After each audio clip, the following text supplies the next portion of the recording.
to the best vacation ever.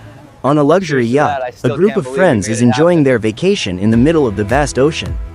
Golden sun, blue sea, the air is filled with laughter and carelessness.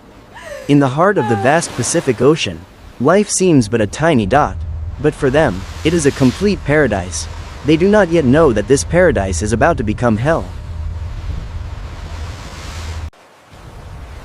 The sky suddenly darkens, a strange storm descends with breathtaking speed. Vicious waves rise, and an immense force, not from the storm, slams into the side of the yacht. Nature has its own ways of reminding humanity of its smallness. But this is not nature's wrath. This is a hunt. Get down! Look out! Help us! We're going under! Help me! Is anyone there? The yacht disintegrates. In the chaos, people cling to anything that floats, screaming for each other over the roar of the storm and the crashing waves. As the ship, their symbol of safety, is swallowed by the ocean, hope begins to sink as well. Now, they are just drifting fragments of life.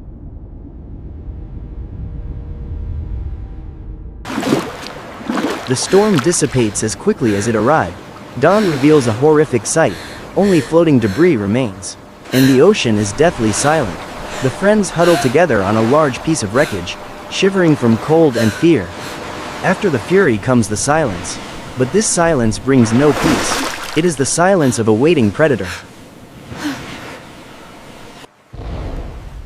A gigantic dorsal fin, glossy black and unlike any sharks, slices through the water's surface, gliding straight towards them. The silence is broken by the sound of parting water.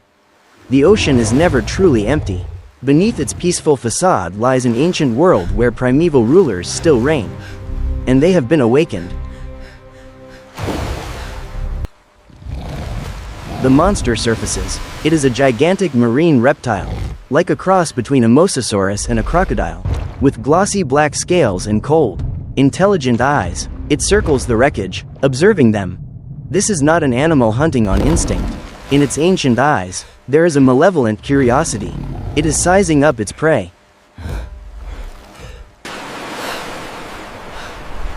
The group huddles together in the center of the wreckage. Paralyzed by fear, the monster continues to circle, occasionally nudging the wreckage with its snout, like a cat toying with a mouse. The worst fear is not a swift attack, but the waiting, a psychological game orchestrated by an intelligence not of this world. Oh my god, look at the size of it! Ah! It's coming right The for us. monster Hold on. suddenly changes tactics. It lunges forward, taking a massive bite out of the wreckage, shattering it into smaller pieces. Everyone is thrown into the water. The game is over. The real hunt begins. Now, there is nowhere left to hide. They are in its domain.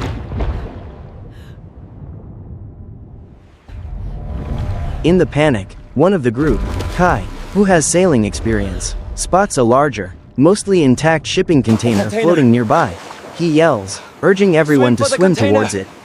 In the most desperate moments, the instinct for survival and leadership emerges. A glimmer of hope, however fragile, is a weapon. As night falls, they have managed to climb onto the top of the container. Exhausted, but the horror is not over.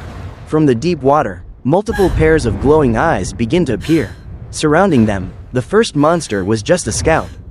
The darkness does not hide the danger. It reveals its true scale. They did not trespass into one monster's territory. They have stumbled into a kingdom of them. The glowing eyes do not belong to the first monster. Dozens of smaller, more agile creatures, like sea wolves, rise from the water. They share the same reptilian form but are the size of dolphins. And they begin a coordinated attack on the container. The pack has arrived. The lone hunter was merely a messenger. And now, the hunger of an entire ancient clan is directed at them. This is not a hunt, it is a feast. They work desperately to open the lock. One person uses a metal shard from the wreckage to try and pry the lock, while others use their combined weight to try and turn the stuck lever. The creatures continually lunge from the water, trying to drag them down. This is a war on two fronts. A battle against inanimate steel and a battle against malevolent predators. With every passing second, their chances of survival diminish. They work desperately to open the lock. One person uses a metal shard from the wreckage to try and pry the lock, while others use their combined weight to try and turn the stuck lever. The creatures continually lunge from the water, trying to drag them down. This is a war on two fronts, a battle against inanimate steel and a battle against malevolent predators. With every passing second, their chances of survival diminish. With a metallic groan, they manage to open the container door. Inside, among cargo crates, they find a flare box and an unused, self-inflating life raft. A glimmer of hope appears. Fate sometimes has a twisted sense of humor. In the middle of the ocean, inside a steel prison, they have found the key to a fragile escape. Their relief is short-lived. The alpha monster, the one that destroyed their yacht, returns. It is far larger than the pack, and it slams into the container with terrifying force, attempting to capsize it. The sovereign has returned, drawn by the struggle of its prey. It is not content to let its pack merely play. It wants to end it. The container door bursts open. Maya, who was nearest, loses her balance and slides out. She clings desperately to the edge of the doorway as the alpha opens its jaws directly below her. Liam, despite his injured leg, lunges forward and pulls her back inside at the last second in the fight for survival. Friendship is not a feeling. It is an action, a reflex, a lifeline stronger than fear itself. Kai realizes they cannot stay. He outlines a desperate plan. Use the life raft to escape while someone else fires a flare in the opposite direction to distract the smaller pack creatures. It is a life or death gamble. The logic of survival sometimes defies all logic. When faced with certain death, insanity becomes reason. A single light in the night. One final gamble. The plan is set in motion, while Kai and the others push the inflated raft out of the container. Zoe climbs onto the roof, aims the flare gun at the night sky, and pulls the trigger. A shot in the dark, not an act of aggression, but a prayer made of fire. A desperate attempt to deceive the hungry eyes in the darkness. With the pack distracted, the group scrambles onto the life raft, but the alpha is not fooled. It turns, its massive eyes locked on the fragile raft, and begins a deadly pursuit. Ancient intelligence is not so easily fooled by simple tricks. It knows the difference between false light and the true pulse of life. The chase is now one-on-one, the ruler and those who dared to flee. The alpha has caught up. It surfaces right next to the raft, towering over it like a small building. It opens its colossal jaws, ready to swallow the raft and its occupants whole. All seems lost. This is the moment of truth, the moment when human speed, intelligence, and courage come face to face with primeval power. Is this the end of the line? Just as the jaws are about to close, Kai, with a chilling calmness, aims the last flare gun not at the sky, but straight into the monster's giant mouth. He's not signaling, he's attacking. When all hope is extinguished, the most primitive instinct arises, not to flee, but to fight, using fire against darkness, using a tiny spark to confront the abyss. A pop sound echoes, and the bright red flare flies straight into the monster's throat. It doesn't explode immediately, but the blinding magnesium light begins to burn from the inside, creating a horrific spectacle. Fire, the ancient enemy of all creatures, attack from within, a pain its ancient mind has never known. Its rage is now replaced by something else, panic. The monster, in agony and blindness, thrashes wildly, creating enormous waves. The life raft is lifted high into the air and then dropped, repeatedly submerged in the chaotic water. The death throes of a god can destroy the world around it. Now, they are no longer fighting the monster, but the ocean itself, churned into a frenzy by its final rage. Gradually, the monster's roars fade, and it sinks into the abyss, leaving behind a terrifying silence.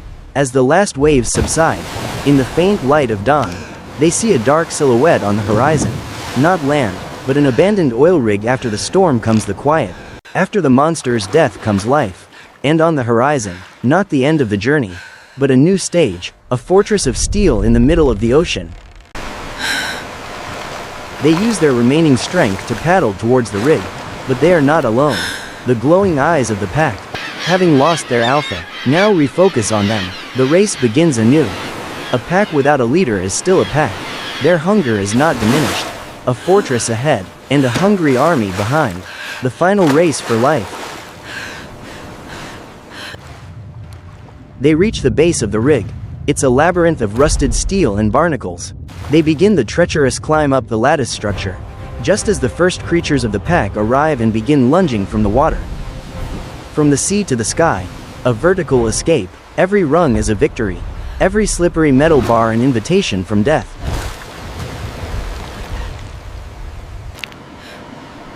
The pack realizes they cannot grab them. They change tactics, starting to use their collective strength to ram the support pillars of the rig, shaking the entire structure. If you cannot pull the prey down, destroy their sanctuary. The pack's intelligence, though primitive, is brutally effective at sowing destruction. They reach the main deck of the rig, a ghostly world of silent machinery and rusted metal. Amidst the decay, Kai finds the control room. Though mostly destroyed, an emergency radio system on a backup battery appears to be intact. Civilization abandoned this place long ago. But its echoes remain, a chance to reconnect with the world they lost. One last signal from the edge of existence.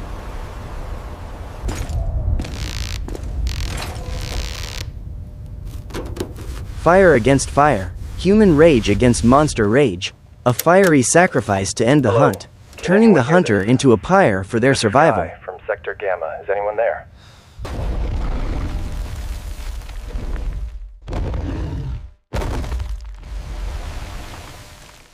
Kai. A brilliant dawn. The rig is on fire, but they are safe, exhausted, wounded, but alive. They look at each other. In the clear sky, a black dot appears, the sound of helicopter blades growing steadily louder. Rescue has arrived. They went to the depths of hell and back. They faced the monsters of the abyss, and the monsters within themselves. They didn't just survive, they won, and the ocean, once again, hides its secrets beneath a peaceful veneer.